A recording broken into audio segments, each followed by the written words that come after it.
Hello நண்பா, நம்ம இந்த வீடியோல என்ன பார்க்க போறோம்னா MLTT எபிசோட் நம்பர் 4 தான் பார்க்க போறோம். அதுக்கு முன்னாடி புதுசா ஏதாவது வந்துட்டீங்கன்னா மறக்காம லைக் பண்ணிட்டு சப்ஸ்கிரைப் பண்ணிட்டு பெல் ஐக்கன் கிளிக் பண்ணி வச்சுக்கோங்க. இப்ப எபிசோட்குள்ள போலாம்.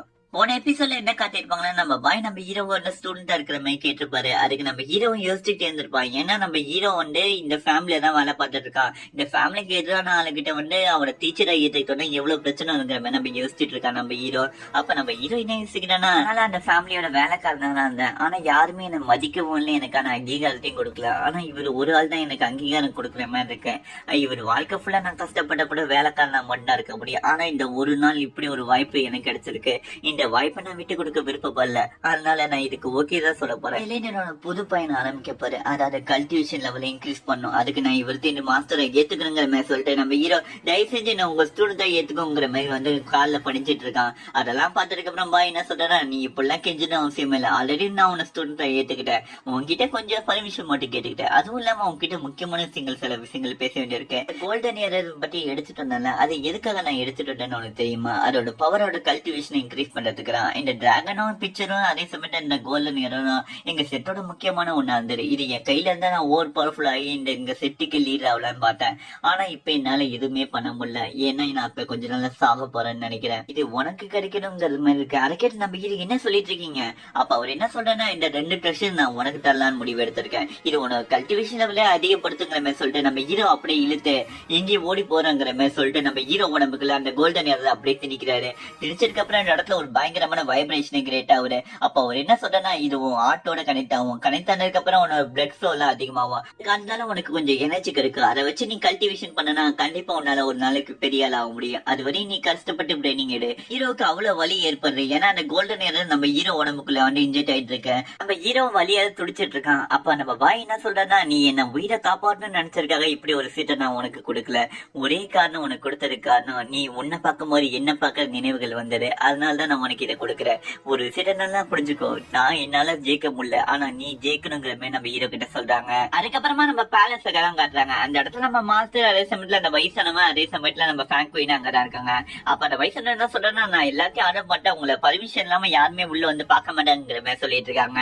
அப்ப அதெல்லாம் கேட்டு நம்ம ஃபேங்க் குயின் என்ன சொல்றேன்னா, அங்கிள் அவனை கண்டுபிடிச்சிங்களா இல்ல? நான் அட்டாக் பண்ணல, அவன் பயங்கரமா இன்ஜுரி ஆயிருப்பான். அவன் உயிர் பழிக்க வாய்ப்பு இல்லை. நீங்க நைட்டே செத்து போயிடுவான்னு நினைக்கிறேன். அந்த பாய் கன்ஃபார்ம் பண்றதுக்கு நீங்க போய் யாராவது செக் பண்ணுங்க. நிறைய ஆளுங்களை அனுப்பி செக் பண்ணுங்க. அதான் இந்த கோல்டன் இயர் நமக்கு வேணும். அதுவும் இல்லாம நான் இப்ப இங்க வந்ததுக்கு முக்கியமான காரணம், நான் இப்ப வெளில போறேன். அதாவது நான் ஒரு பயணத்தை ஆரம்பிக்க போறேன். அந்த பயணத்துல அவதற்கு மேல நான் போறதுக்கு தான் ட்ரை பண்றேன். அதுக்கு எனக்கு சர்வெண்ட் மாதிரி ஒரு ஆள் வேணும்.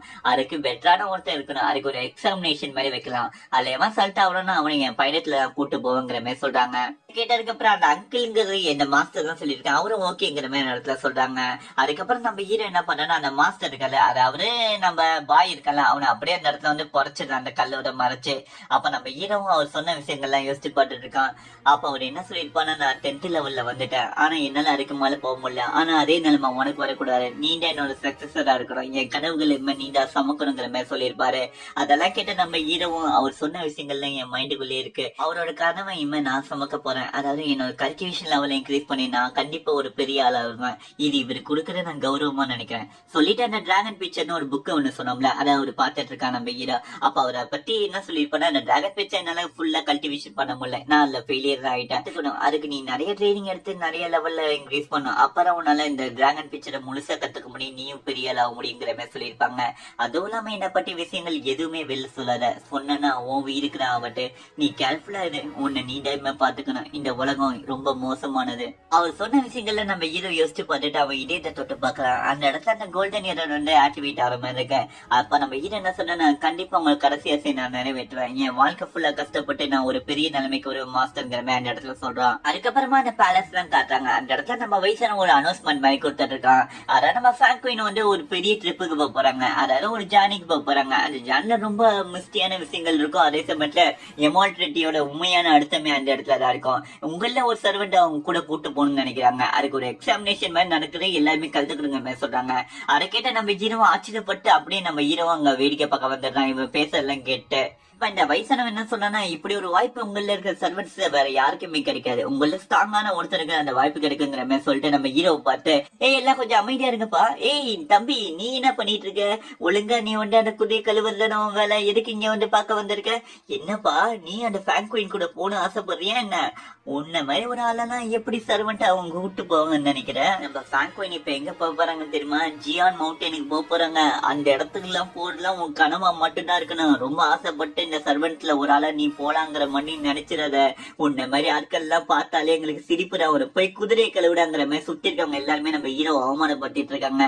அதெல்லாம் கேட்ட நம்ம ஹீரோவை தூக்கி போட்டதெல்லாம் அப்படி எடுக்கும் போது நம்ம ஹீரோ கோவப்படுறான், இந்த வார்த்தையை நான் என்னைக்கு மறக்க மாட்டேன், நான் யாருன்னு ப்ரூவ் பண்றேங்கிற மாதிரி சொல்லிட்டு இருக்கான். சுத்தி இருக்கவங்க நம்ம ஹீரோ பார்த்து சிரிச்சு அவமானப்படுத்திட்டு இருக்காங்க. இது எதுவுமே கண்டுக்காம அப்படியே முன்னாடி நடந்து போறான். அதுக்கப்புறமா நைட் ஆனதுக்கு அப்புறம் நம்ம ஹீரோவோட ட்ரைனிங் ஸ்டார்ட் பண்றான். அதாவது பகல்ல ஃபுல்லா குதிரை கழுவுற வேலை, நைட்டு ஃபுல்லா நம்ம ஹீரோ ட்ரைனிங் எடுத்திருக்கான். இப்ப நம்ம ஹீரோ என்ன பண்ணிட்டு இருக்கான்னா, அவனோட பிசிக்கல் ஸ்ட்ரென்த் அதிகப்படுத்துறதுக்காக அவன் கல்ல ஒரு கையில வச்சுட்டு அவங்க பவரால அப்படியே கட்டுப்படுத்த ட்ரை பண்ணிட்டு இருக்கான். ஹோல்ட் பண்ணி நின்றுட்டு இருக்கான் ரொம்ப நேரமா நம்ம ஹீரோவும். அதுக்கப்புறமா நம்ம ஹீரோ அந்த கல்லையே மேல தூக்கி போட்டு அதுக்கப்புறம் அவனோட பவரால அந்த கல்லை கட்டுப்படுத்தி ஒரு த்ரோ பண்றான். இப்ப நம்ம ஹீரோ என்ன லெவல்ல இருக்கான்னு கேட்டா 0 தான் இருக்கான். அவன் கல்டிவேஷன் லெவலும் இப்பதான் இம்ப்ரூவ் ஆயிட்டு இருக்கேன். நம்ம ஹீரோ நைட்டு ஃபுல்லா ட்ரைனிங் எடுத்திருக்கான். அவனால முடிஞ்ச அளவுக்கு அவன் கஷ்டப்பட்டு ட்ரைனிங் எடுத்திருக்கான். ஏன்னா கனவுகள் பெருசு, நான் கஷ்டப்பட்டு உழைக்கிறோம்ல. நாட்களும் ஓடிக்கிட்டே இருக்கு. அதே சமயத்துல நம்ம ஹீரோ ட்ரைனிங் எடுக்கிற லெவலும் அதிகமாயிட்டே இருக்கு. நம்ம ஹீரோட கல்டிவேஷன் லெவலும் இம்ப்ரூவ் ஆயிட்டே இருக்கு. நம்ம ஹீரோ முடிஞ்ச அளவுக்கு அவனோட எஃபர்ட் அந்த இடத்துல கொடுத்துட்டு இருக்கான். அதே சமயத்துல நம்ம ஹீரோ இங்க இருக்கான். நைட்டு ஃபுல்லா ட்ரைனிங் எடுத்துட்டு காலைல போய் அந்த குதிரை கழுவுற வேலையை பார்த்துட்டு இருக்கான். நம்ம ஹீரோ முடிஞ்ச அளவுக்கு அங்க குதிரை கழுவுற இடத்துலயுமே நம்ம ஹீரோ பிராக்டிஸ் பண்ணுங்கிற மாதிரி அந்த இடத்துல ட்ரை பண்ணான். தூரமா தண்ணி இல்லலாம் பார்த்ததுக்கு அப்புறம் இதுக்கு மேல பண்ணக்கூடாதுன்னு சொல்லிட்டு மாடர்ன் நட்டை ட்ரை பண்ணலாங்கிற மாதிரி சொல்லிட்டு நம்ம ஹீரோ அந்த இடத்துல மாடர்ன் நட் பண்ணி அப்படியே ஜம்ப் பண்ணி அந்த தண்ணி இருக்கிற இடத்துல அப்படியே நிக்கிறான். நின்னதுக்கு அப்புறம் நம்ம ஹீரோ கீழே வந்துடுறான். சுத்தி இருக்கவன் நம்ம ஹீரோ பார்த்து இவன் சரியான காமெடி பீஸா இருக்கான், ஏதோ வித்த காட்டுற மாதிரி பண்ணிட்டு இருக்காங்கிற மாதிரி நம்ம ஹீரோ பார்த்து எல்லாருமே சிரிச்சிட்டு இருக்காங்க. நம்ம ஹீரோவும் அதெல்லாம் மனசுல எதுவுமே எடுத்துக்காம நம்ம ஹீரோ கண்டிப்பா அவனோட ட்ரைனிங் ஸ்டார்ட் பண்ணிட்டு இருக்கான். இப்ப நம்ம ஹீரோ எந்த லெவல்ல இருக்கானா, இப்ப ஃபர்ஸ்ட் லெவலுக்கு வந்துட்டான். நம்ம ஹீரோ முடிஞ்ச அளவுக்கு பிராக்டிஸ் பண்ணி அவனோட லெவலை இன்க்ரீஸ் பண்ணிட்டு இருக்கான். நாட்களும் ஓடிக்கிட்டே போகுது. அவனுக்கான நாளும் கொஞ்சம் நல்லா வர போகுது. அதுக்காக தான் நம்ம ஹீரோ இவ்வளவு கஷ்டப்பட்டு ட்ரைனிங் எடுத்துட்டு இருக்கான். அதுக்கப்புறமா நம்ம ஹீரோ குதிரை எடுத்துட்டு இருக்கோமா, சுத்தி இருக்கவங்க டே என்னடா கையை வச்சு விட்ட கட்டிட்டு இருக்காங்க சொல்றாங்க. அப்ப நம்ம ஹீரோ எப்படிலாம் சண்டை போட்டுங்கிற மெத்தட்ஸ் எல்லாருமே நம்ம ஹீரோ கத்துட்டு இருக்கான். இது மட்டும் இல்லங்க, நம்ம ஹீரோ அவங்க பேலஸ்ல ட்ரைனிங் எடுத்துட்டு இருப்பாங்க. அது எல்லாத்தையுமே நம்ம ஹீரோ ஓரமா இருந்து எல்லாத்தையுமே பார்த்துட்டு தான் இருக்கான். அந்த மாஸ்டர் ரெண்டு இடத்துல இருக்கான். நம்ம ஹீரோ மட்டும் கண்ணுல மாத்தானா அவ்வளவுதான். நம்ம ஹீரோவும் அப்படியே கையசிவுகள்லாம் பண்ணிட்டு இருக்கான். ஓ இப்படி கையசிக்கணும் இப்படி கையசிக்கணுங்கிற மாதிரி சொல்லிட்டு அந்த மெட்டரை யூஸ் பண்ணி லைட்டா ஒரு பஞ்ச் மாதிரி பண்றான். அந்த இடத்துல பயங்கரமான ஒரு வைப்ரேஷன் கிரியேட் ஆகுது. அதாவது அந்த மரமே உடஞ்சு போற அதெல்லாம் பார்த்ததுக்கு அப்புறம் ஏதோ சத்தம் கேக்குறீங்கிற மாதிரி சுத்தி இருக்கவங்க திரும்பி பாக்குறாங்க. நம்ம ஹீரோ அப்படியே ஒளிஞ்சு தப்பிச்சிடறான் அந்த இடத்துல. அதுக்கப்புறம் சரணா நம்ம ஹீரோ என்ன பண்றாரு, நைட்டு கண்டிப்பா ட்ரைனிங் எடுத்திருக்கான். சின்ன கல்ல ஆரம்பிச்சவன் நம்ம ஹீரோ இப்ப ஒரு பெரிய கல்ல கட்டுப்படுத்த ட்ரை பண்ணிட்டு இருக்கான். நம்ம ஹீரோ கத்துக்கிட்ட வித்தையெல்லாம் வச்சு அப்படியே ஒரு லைட்டா ஒரு பஞ்ச் வைக்கிறான். அந்த கல்லு தூரமா ஒழுகுது. அதை பார்த்ததுக்கு அப்புறம் நம்ம ஹீரோ மேல ஜம்ப் பண்ணி அப்படியே கீழே காலை வைக்கிறான். காலை வச்சதுக்கு அப்புறம் அந்த கல்லு மேல போகுது. அப்ப நம்ம ஹீரோ ஸ்டார் கிக் டெக்னிக்ங்கிற மாதிரி சொல்லிட்டு மேல ஜம்ப் பண்ணி அந்த கல்லு அப்படியே உடைக்கிறான். அதுவும் தூள் தூளா உடையிற லைட்டா. அதுக்கப்புறம் இன்னும் கொஞ்சம் மேல போனதுக்கு அப்புறம் நம்ம ஹீரோ என்ன பண்றானா, இது இன்னும் போதாதுங்கிற மாதிரி சொல்லிட்டு அவன் மாட நாட்டை வச்சு அந்த கல்லு அப்படியே அவன் கையில தொடாமலே அதை கட்டுப்படுத்திட்டு இருக்கான். கட்டுப்படுத்ததுக்கு அப்புறம் நம்ம ஹீரோ லைட்டா மேல திரும்பி அடிக்கிறான். அது மேல பந்துட்டு இருக்கேன். அதுக்கப்புறம் நம்ம ஹீரோ ஹேண்ட் சைனிங் மாதிரி ஒண்ணு பண்ணலாம். அப்புறம் நம்ம ஹீரோ என்ன லெவல்ல இருக்கான் காட்டான், பிசிக்கல் கல்டிவேஷன் லெவல்ல இருக்கான், அதாவது லேலம்ல இருக்கான், அதாவது 50 லெவல். அந்த கோல்டன் ஏர் தான் இது எல்லாத்துக்குமே காரணம். அதுக்கப்புறம் நம்ம ஹீரோ என்ன பண்றான்னா, அவன் கையை கொஞ்சம் பவர்ஃபுல்லா மாட்டிட்டு அப்படியே மேல ஜம்ப் பண்ண அந்த கல்லு சுக்குடுற அந்த இடத்துல உடஞ்சு துழுவுரு. இப்ப நம்ம ஹீரோ என்ன சொல்றேன்னா, நான் ஃபைனலா 50ல ஒரு ரீச் பண்ணிட்டேன். நான் இவ்வளவு சீக்கிரம் இப்படி ஒரு விஷயத்தை ரீச் பண்ணுன்னு நான் நினைச்சு கூட பாக்கல. இங்க பேலஸ்ல இருக்க சர்வெண்ட் கூட இந்த லெவல்ல ரீச் பண்ணல இவ்வளவு கஷ்டப்பட்டு. ஆனா நான் இவ்வளவு ஒரு மாசம் கஷ்டப்பட்டு ட்ரைனிங் எடுத்தது எல்லாத்துக்குமே ஒரு பயன் இருக்கு. இது எல்லாத்துக்குமே அந்த கோல்டன் ஏர் தான் காரணங்கிற மாதிரி நம்ம ஹீரோ நினைக்கிறான். இதோட இந்த எபிசோட் முடிஞ்சிட்டு அப்புறம் நான் இந்த அனிமிக்கு இன்னும் கொஞ்சம் வேற லெவல்ல போக போறேன். ஏன் அப்படி சொல்றேன்னா, எக்ஸாமினேஷன் நடக்க போது நம்ம ஹீரோ பவர் என்னங்கிறது மத்தவங்க தெரிஞ்சுக்க போறாங்க. அதே சமயத்துல நம்ம ஃபேன் குயின் நம்ம ஹீரோ உடம்புக்குள்ள அந்த கோல்டன் ஏர் இருக்குங்கிற கண்டுபிடிப்பாளா, இது எல்லாமே நம்ம அடுத்த எபிசோட்ல பார்ப்போம். அதுக்கு பக்கத்துக்கு மறக்காம லைக் பண்ணுங்க, சப்ஸ்கிரைப் பண்ணுங்க, ஷேர் பண்ணுங்க. இது ஏஜே வாய்ஸ் ஓவர்.